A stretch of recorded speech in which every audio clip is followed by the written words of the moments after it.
অর্থই সমস্ত অনর্থের কারণ। জানেন তো কেন বলছি? জানেন, কারণ তৃণমূল কংগ্রেসের যে তহবিল, তৃণমূল কংগ্রেসের তহবিলের হাজার হাজার কোটি টাকা, কেউ কেউ বলছেন সমস্ত অ্যাকাউন্ট মিলিয়ে টিলিয়ে দেখা গেলে হয়তো দেখা যাবে লক্ষ কোটি টাকা। কিন্তু আমি বিশ্বাস করি যে লক্ষ কোটি না হলেও বহু হাজার কোটি টাকা তৃণমূলের তহবিলে রয়েছে। সেই তহবিলের টাকা কে হাতাবে, এখন সেই নজরই রয়েছে বেশ কয়েকটি গোষ্ঠীর। একদিকে ঋত গোষ্ঠী, অন্যদিকে কালীঘাট তৃণমূল। কালীঘাট তৃণমূল, তৃণমূল মানে এককালে ছিল সর্বভারতীয় তৃণমূল কংগ্রেস, যারা গোয়ায় ভোট লড়ত, বিহারে টিহারেও যাদের পার্টি অফিস ছিল, উত্তরপ্রদেশে পার্টি অফিস ছিল, যারা মিজোরাম মণিপুরে লড়াই করেছে, ত্রিপুরায় লড়াই করেছে, সেই দলের আজকে এমন অবস্থা হয়েছে, সর্বভারতীয় তকমা তো বহু আগে গেছে, হয়ে গেছে আঞ্চলিক তৃণমূল কংগ্রেস, মানে রাজ্যের একটা পার্টি, তাদের এখন 3-4টে টুকরো হয়ে গেছে। তার মধ্যেও যে কালীঘাট তৃণমূল আছে, তৃণমূল এখন কালীঘাট পটুয়াপাড়া তৃণমূল কংগ্রেস, সেই কালীঘাট তৃণমূল কংগ্রেস বা পটুয়াপাড়া তৃণমূল কংগ্রেসের মধ্যেও দুটো লবি। এই তৃণমূল কংগ্রেসের যে দুটো লবি, পটুয়াপাড়ার এবং বিধানসভার, এরা এখন তৃণমূল কংগ্রেসের তহবিলটা দখল করতে চাইছে। অরূপ চক্রবর্তী ইতিমধ্যেই, আপনারা জানেন তৃণমূল কংগ্রেসের, আপনাদেরকে বলে দিই আর কি, তৃণমূল কংগ্রেসের যে সব থেকে বড় অ্যাকাউন্টটা রয়েছে, সর্বভারতীয় তৃণমূল কংগ্রেসের যে অ্যাকাউন্ট, সেটা রয়েছে এইচডিএফসি ব্যাংকের সেন্ট্রাল প্লাজা ব্রাঞ্চে, কলকাতা এইখানে। তো সেখানে অরূপ বিশ্বাস বলছেন তিনি নাকি কোষাধ্যক্ষ। তিনি আর কোষাধ্যক্ষ নন। মমতা বন্দ্যোপাধ্যায় যতগুলি কমিটি ছিল সবকটা ভেঙে দিয়েছেন। তারপরে তৃণমূলের নতুন যিনি কোষাধ্যক্ষ হয়েছেন, প্রাক্তন সাংসদ শুভাশিস চক্রবর্তী এখন তৃণমূলের কোষাধ্যক্ষ, মানে পটুয়াপাড়া কালীঘাট তৃণমূল কংগ্রেসে, আদি তৃণমূল কংগ্রেসে। কিন্তু শুভাশিস চক্রবর্তী নয়, চিঠা দিয়েছেন অরূপ বিশ্বাস। বলছেন এই যে দলীয় বেশ কয়েকটি গোষ্ঠী তৈরি হয়েছে, তাদের নজর রয়েছে তৃণমূল কংগ্রেসের টাকার উপরে, তৃণমূল কংগ্রেসের কোষাগারের উপরে। হবে না কেন? দলটা সবার, কিন্তু টাকার অধিকার শুধু মমতা বন্দ্যোপাধ্যায়, এটা সবাই সহ্য করতে পারছেন না। আর তৃণমূল কংগ্রেস হচ্ছে যত রাজ্যের সুবিধাবাদী, সবাই তৃণমূল কংগ্রেসে এসে হাজির হয়েছে। সেই কারণে এখন সবার নজর হাজার হাজার কোটি টাকা, সেই হাজার হাজার কোটি টাকার তহবিল তৃণমূল কংগ্রেসের আরো অনেকগুলো শাখা সংগঠন আছে, তাদেরও তহবিল রয়েছে, কিন্তু মূল মধু রয়েছে তৃণমূল কংগ্রেসের কোষাগারে। ঋত বলছে আমার, মমতা বন্দ্যোপাধ্যায় বলছে আমার, অভিষেক বলছে আমার, অরূপ বিশ্বাস বলছে আমার, শুভাশিস চক্রবর্তী বলছে আমাদের। তো এই জায়গায় দাঁড়িয়ে এখন গন্ডগোলটা দেখা দিয়েছে টাকার উপরে। তৃণমূল কংগ্রেসের উপরে যার দাবিটা থাকবে, তৃণমূল কংগ্রেসের কোষাগারের উপরেও তাদের দাবিটাই থাকবে। এবার তাদের দাবি থাকলে এখন যাতে কেউ টাকা না ব্যবহার করতে পারেন, তার জন্য অরূপ বাবু গিয়ে এই এইচডিএফসি ব্যাংকের যে অ্যাকাউন্ট, যেখানে তৃণমূল কংগ্রেসের অ্যাকাউন্ট রয়েছে, সেখানে ব্রাঞ্চ ম্যানেজারকে বা ব্যাংকের ম্যানেজারকে গিয়ে বলেছেন টাকা যাতে কেউ তুলতে না পারে, মানে কেউ যাতে টাকাটা না তুলতে পারে, মানে অন্য কেউ যাতে টাকাটা না তুলে নেয়। তাই এখন এই অ্যাকাউন্ট থেকে টাকা বের করাটা সাসপেন্ড রাখা হোক। মানে মমতা বন্দ্যোপাধ্যায়ও যদি পার্টির কাজ করতে চান, এই অরূপ বিশ্বাসের দাবি যদি মেনে নেওয়া হয়, তাহলে মমতা মিছিল করবেন, টাকা বের করতে চাইবেন, হবে না। অরূপের কথায় যদি ওই ব্যাংকের বা ব্রাঞ্চের ম্যানেজার যদি অ্যাকাউন্টটাকে ফ্রিজ মতো করে রাখেন, অ্যাকাউন্ট থেকে টাকা বের করা যাবে না, এমনটা যদি করে দেওয়া হয়, তাহলে কিন্তু মমতা বন্দ্যোপাধ্যায়, অভিষেক বন্দ্যোপাধ্যায় কেউ যদি ওখান থেকে টাকা সরানোর চেষ্টা করেন, তাহলে পারবেন না। তাহলে প্রশ্ন উঠছে, অরূপবাবু কি মমতা বন্দ্যোপাধ্যায়ের ইচ্ছা মতো এই কাজটা করেছেন? এখন অবধি মিডিয়ায় এর কোনো উত্তর নেই। তাহলে ধরে নিতে হবে মমতার ইচ্ছেতে এটা নাও হতে পারে। আর অরূপবাবু আপনাদেরকে বলে রাখি, এনাকে নিয়ে আরেকটা খবর আছে। 3বার ওই মেস যেটা হয়েছিল, মেসি এসেছিল, সেটা নিয়ে যে গন্ডগোল, সেখানে আয়োজকের তরফ থেকে সল্টলেকে যে অভিযোগ জানানো হয়েছিল, সেখানে 3বার তাকে ডাকা হয়েছে, 3বার তাকে সমন দেওয়া হয়েছে, কিন্তু তারপরেও পুলিশের কাছে তিনি যাননি। বরং তিনি আরেকটা অভিযোগ গিয়ে করে এসেছেন। এবার তিনি যদি অভিযোগ করে আসেন একটা নতুন করে, তাহলে পুলিশ তাকে খুঁজে পাচ্ছে না। তিনি কি অ্যাবসকন্ড, নাকি তাকে স্পেশাল ট্রিটমেন্ট দেওয়া হচ্ছে? বেশ কয়েকটা কেসে স্পেশাল ট্রিটমেন্টের অভিযোগ আসছে। কুনাল স্পেশাল ট্রিটমেন্ট, বহু অভিযোগ, গ্রেপ্তার হচ্ছে না। উত্তর দমদমে বিধান বিশ্বাস, বহু অভিযোগ, গ্রেপ্তার হচ্ছে না। দমদমে হরিন্দর সিং সহ গোটা দমদমের যে নেতারা আছে, সাউথ দমদমের নেতারা আছে, মোরলেস বেশিরভাগ লোক কিন্তু গ্রেপ্তার হয়নি। কলকাতায় যা আপনারা দেখছেন, কলকাতা পুরসভায় দমদম, দক্ষিণ দমদম, উত্তর দমদম পুরসভায় সেটা হচ্ছে না। তারা স্পেশাল ট্রিটমেন্ট পাচ্ছেন। তৃণমূল কংগ্রেসের লোকেরা তো এখন এ বিষয় নিয়ে মুখ খুলছেন না, তবে বিজেপির একটা অংশের অভিযোগ কিন্তু এখন উঠতে শুরু হয়েছে। সেটা সত্যি না মিথ্যে সেটা নিয়ে প্রশ্ন থাকতে পারে, কিন্তু বিজেপি কর্মীরাই বলছেন যে কোথাও না কোথাও একটা গোপন আঁতাত হলেও হতে পারে। এমনটা কিন্তু আবারও বলছি, অভিযোগ, সত্যতা মিথ্যা এগুলো অনেক কিছুর উপর নির্ভরশীল, কিন্তু স্পেশাল ট্রিটমেন্ট যে হচ্ছে সেটা কিন্তু চোখে দেখা যাচ্ছে।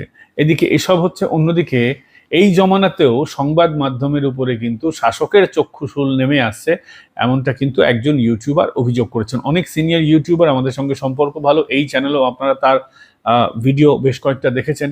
তার চ্যানেলটা যথেষ্ট জনপ্রিয়।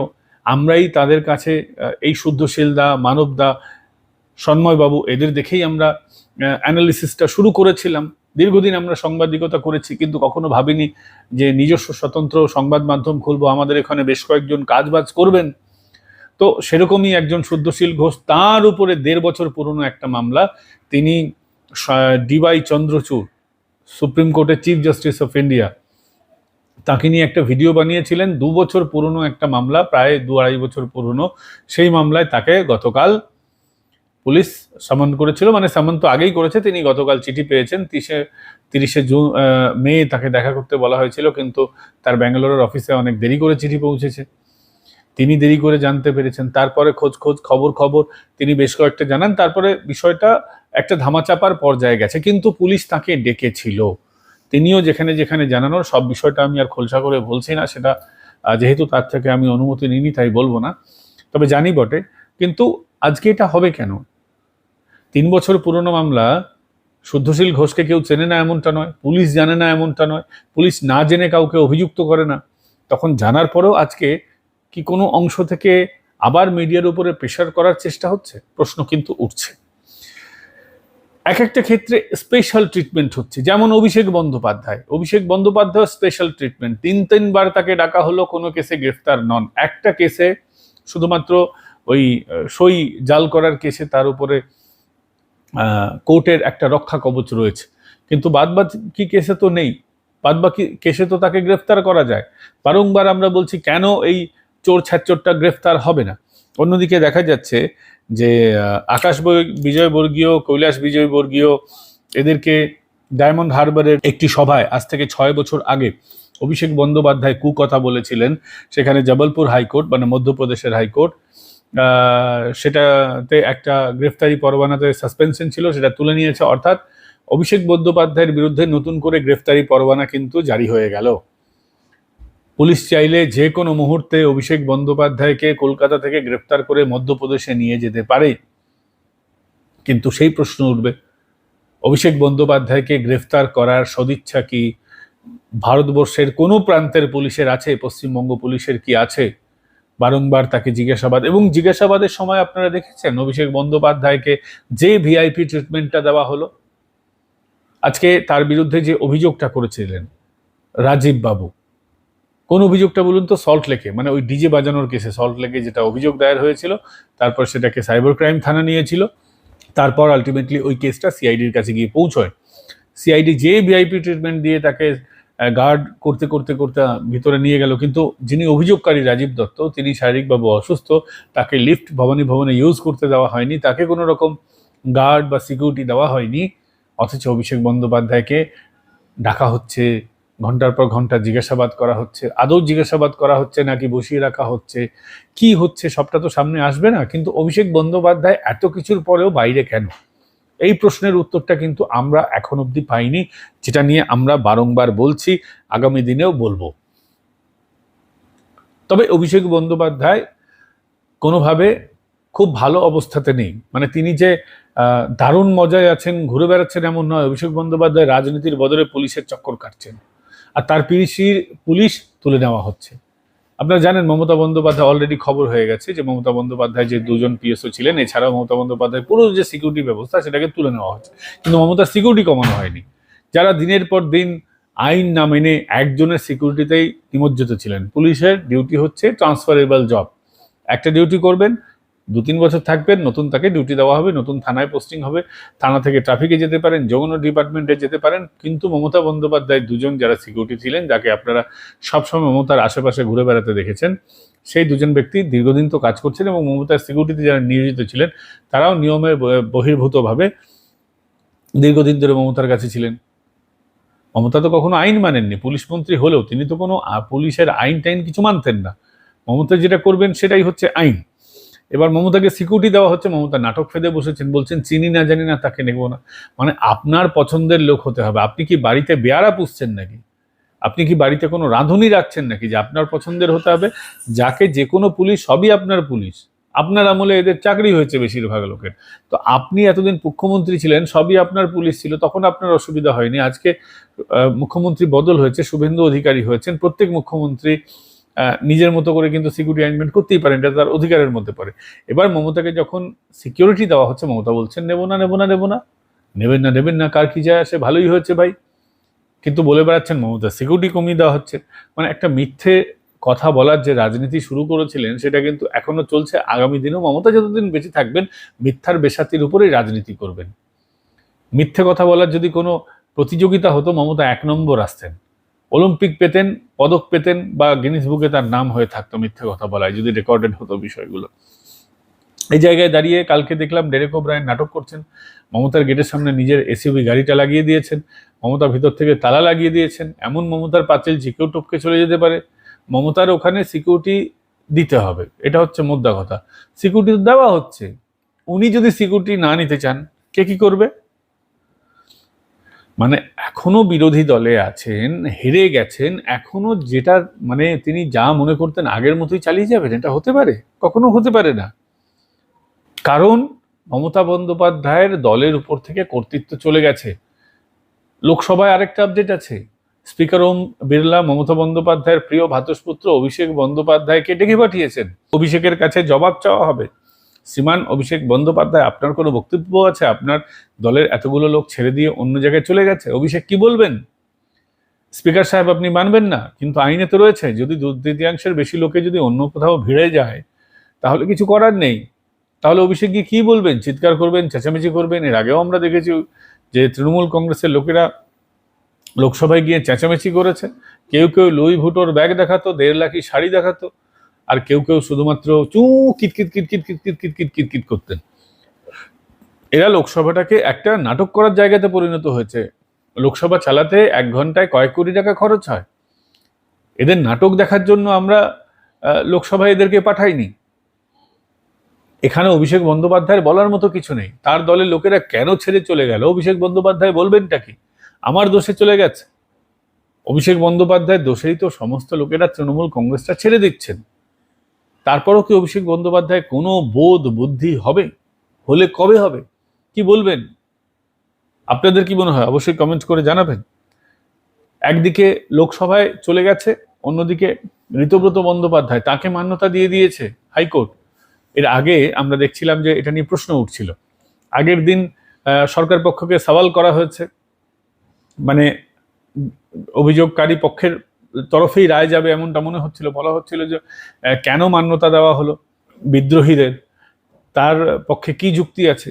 কিন্তু আলটিমেটলি রায় যখন এলো তখন সবার হোশ উড়িয়ে দিয়েছে এই রায়, যে ঋতব্রত বন্দ্যোপাধ্যায়কেই বিরোধী দলনেতার মান্যতা। এটা কিন্তু হাইকোর্ট বহাল রেখেছে। মানে পরপর হাইকোর্ট, সুপ্রিম কোর্ট, সব জায়গায় তৃণমূল কংগ্রেস থাপ্পড় খাচ্ছে। থাপ্পড় খেতে খেতে এদের দুই গাল লাল হয়ে গেছে। কিন্তু তারপরও এদের অসভ্যতা বজায় থাকবে, অসভ্যতা শেষ হবে না। এটাই হচ্ছে তৃণমূল কংগ্রেস। লাজ নেই, লজ্জা নেই, কিছুই নেই। হাইকোর্টে আরেকটা বড় আপডেট আছে, শেষ এই আপডেট আপনাদেরকে জানাবো, সেটা হচ্ছে যে যোগ দিবসে রেড রোডে কেন এতদিন বন্ধ করে রাখা হবে, 14 তারিখ থেকে 21 তারিখ অবধি বন্ধ করে রাখা হয়েছে রেড রোড। এটা নিয়ে ইকোসিস্টেম, তৃণমূল কংগ্রেসের ইকোসিস্টেম, বিজেপি সরকারের বিরুদ্ধে ইকোসিস্টেম কিন্তু জাগ্রত হয়ে গেছিল। বলা হচ্ছে আইনজীবীদের সংগঠন, কিন্তু এটা একটা ইকোসিস্টেম, তারা মামলা করেছে, মামলা করার অধিকার সবার রয়েছে। বলা হচ্ছে রাস্তা বন্ধ করে কেন মামলা হবে? এই সংগঠনগুলো যখন এতদিন রাস্তা বন্ধ করে ঈদের নামাজ হয়েছে, দিনের পর দিন, শুক্রবার পর শুক্রবার যখন নামাজ হয়েছে, তখন এরা কিন্তু প্রশ্ন করেনি। রাস্তার উপরে জবাই করা হয়েছে প্রাণীদের, তখন এরা কিন্তু প্রশ্ন করেনি। এই জন্যই এদেরকে বলা হয় সিলেক্টিভ বদমাইশেরা, ইকোসিস্টেম।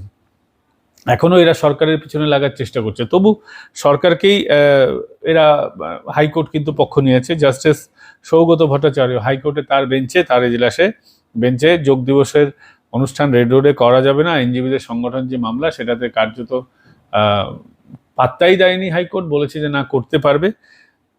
হাইকোর্ট কোনো হস্তক্ষেপ করেনি, তবে পুলিশকে বিকল্প রাস্তা দিয়ে যাতায়াত করার ব্যবস্থা করে দিতে হবে। অর্থাৎ সরকারি অনুষ্ঠান, সেখানে প্রধানমন্ত্রীও আসার কথা রয়েছে, মুখ্যমন্ত্রীও আসার কথা রয়েছে, রেড রোডে কিন্তু অনুষ্ঠান হচ্ছে।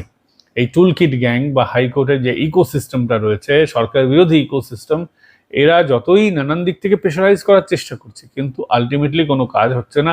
এই বিরাট জনাদেশ নিয়ে আসা সরকারের পাশেই কিন্তু বারংবার হাইকোর্ট থাকছে। ফলে এটা ভালো লাগছে যে আদালত যে রায়গুলো দিচ্ছে, তাতে গণতন্ত্র কিন্তু আরো শক্তিশালী হচ্ছে। আপনাদের কি মনে হচ্ছে বন্ধু? জবাব দেবেন কমেন্ট বক্সে, উত্তর অবশ্যই দেবেন। ভিডিওটা ভালো লাগলে লাইক, শেয়ার, সাবস্ক্রাইব করতে ভুলবেন না। আর অবশ্যই হাইপ পয়েন্টস আপনারা কমেন্টের ওখানে দেখবেন, কখনো কখনো হাইপ বলে একটা বস্তু ডান দিকে ভেসে ওঠে। হাইপ পয়েন্ট দিলে ভিডিওটা অনেক বেশি মানুষের কাছে পৌঁছে যাবে। যত হাইপ পয়েন্ট দেবেন তত বেশি কিন্তু মানুষের কাছে ভিডিওটা পৌঁছে যাবে। ফলে লাইক, শেয়ার, সাবস্ক্রাইব এবং হাইপ করতে ভুলবেন না। ভালো থাকবেন, সুস্থ থাকবেন। আগামীকাল আবার দেখা হচ্ছে আপনাদের সঙ্গে। জয়েন বাটন ক্লিক করে আমাদের মেম্বার হন। আমরা প্রায় 100 জন সদস্য সংখ্যার কাছাকাছি পৌঁছে যাচ্ছি, আর কয়েকটা সদস্য সংখ্যাই বাকি রয়েছে। আমাদের সুপার থ্যাঙ্কস পাঠাতে পারেন, কিউআর কোডের মাধ্যমে আমাদের সাহায্য করতে পারেন। ভালো থাকবেন, সুস্থ থাকবেন। আগামীকাল আপনাদের সঙ্গে কিন্তু আবার দেখা হচ্ছে। জয় হিন্দ, বন্দে মাতরম, ভারত মাতা কি জয়, নমস্কার, ভালো থাকবেন।